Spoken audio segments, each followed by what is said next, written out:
مریم نواز نون league کو بحران میں ڈال سکتی ہے، نکال نہیں سکتی۔ اوورسیز پاکستانیوں کو انشاءاللہ 1 کروڑ لوگوں کو ووٹ کا حق ملے گا الیکشن سے پہلے۔ لاسٹ ریکویسٹ،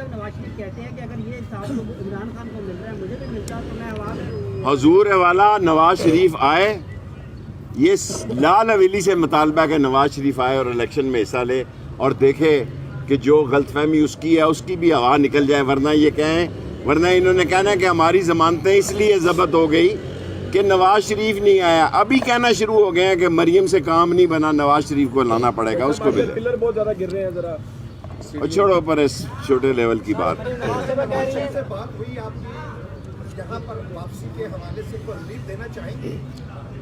ان کا بھائی پرائم منسٹر ہے، ان کی حکومت ہے، وہ قبضہ گروپ ہے، رات کے اندھیرے میں آئے ہیں، خرید و فروخت کی منڈی لگی ہے۔ محسن نقوی کیا ہے یہ پنڈی والے لوگ نہیں جانتے؟ میں پردہ اٹھاؤں گا تو بدبو پھیل جائے گی سارے پنجاب میں۔ منشی ہیں پاکستانی جو ادارے ہیں، سوئی گیس ہے، وہ سوئی گیس صارفین کو جو گھریلو صارفین کو گیس جو ہے وہ بیچ رہے ہیں۔ آئی ایم ایف، یہ میں نے پہلے آپ ہی نے صبح مجھے نشاندہی کی تھی، آئی ایم ایف اس ملک کے عوام کو بڑی جیل بنا رہا ہے۔ ایک وہ وقت آئے گا لوگ ضمانتیں نہیں کرائیں گے، ممکن ہے کل خدا نہ خواستہ، ابھی کل تو وکیل پیش ہوگا، میری ضمانتیں بھی کینسل ہو گئی تو میں روزے بھی جیل سے رکھوں گا، ٹویٹر پہ قوم کو پیغام دوں گا۔ لیکن آئی ایم ایف جو ہے، جو شرائط دے رہا ہے، اتنی سخت شرائط دے رہا ہے کہ پاکستان کا غریب آدمی جو ہے وہ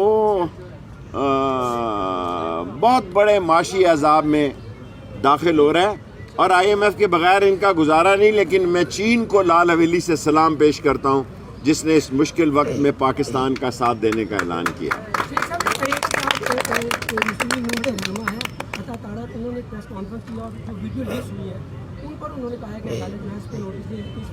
میں نے تو دیکھی نہیں، اس لیے نہ سنی ہے۔ نون لیگ پر یہ جو ویڈیو لیکس ہیں، اس کے اوپر انکوائری زیادہ ضروری ہے یا پھر الیکشن؟ میں سمجھتا ہوں الیکشن پاکستان کی سیاسی زندگی اور موت کا سوال ہے۔ کیا آپ نے ویڈیو لیک بچانی ہے یا ریاست کو بچانا ہے؟ ریاست کو بچانا ہے، ریاست صرف الیکشن سے بچتی ہے۔ جی ڈار صاحب، جیو سے ڈار صاحب، دیکھیں ڈار صاحب، سپریم کورٹ نے کچھ گنجائش دی ہے کہ آپ صدر اور گورنر سے مل کر اگر کچھ دن آگے پیچھے کرنے پڑیں، کم سے کم منیمم مہینہ نہیں، کوئی ہفتہ 10 دن آگے پیچھے کرنا پڑے تو آپ کر سکتے ہیں۔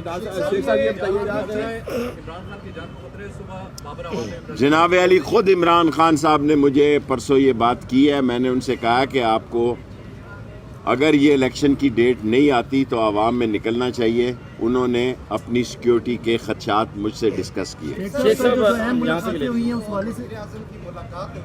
صدر اور آرمی چیف کی ملاقات، وزیر اعظم اور آرمی کی چیف کی ملاقات زیادہ سے زیادہ ہونی چاہیے۔ یہ ہماری عظیم فوج ہے، اور میرے محلے سے صبح 10-15 ینگ افسر جاتے ہیں G H Q motorcycle پہ۔ یہ کوئی پاکستان کی عظیم ترین فوج ہے، یہ کوئی رائل فوج نہیں ہے، اس میں اب شیخوں کے بیٹے بھی بھرتی ہوتے ہیں۔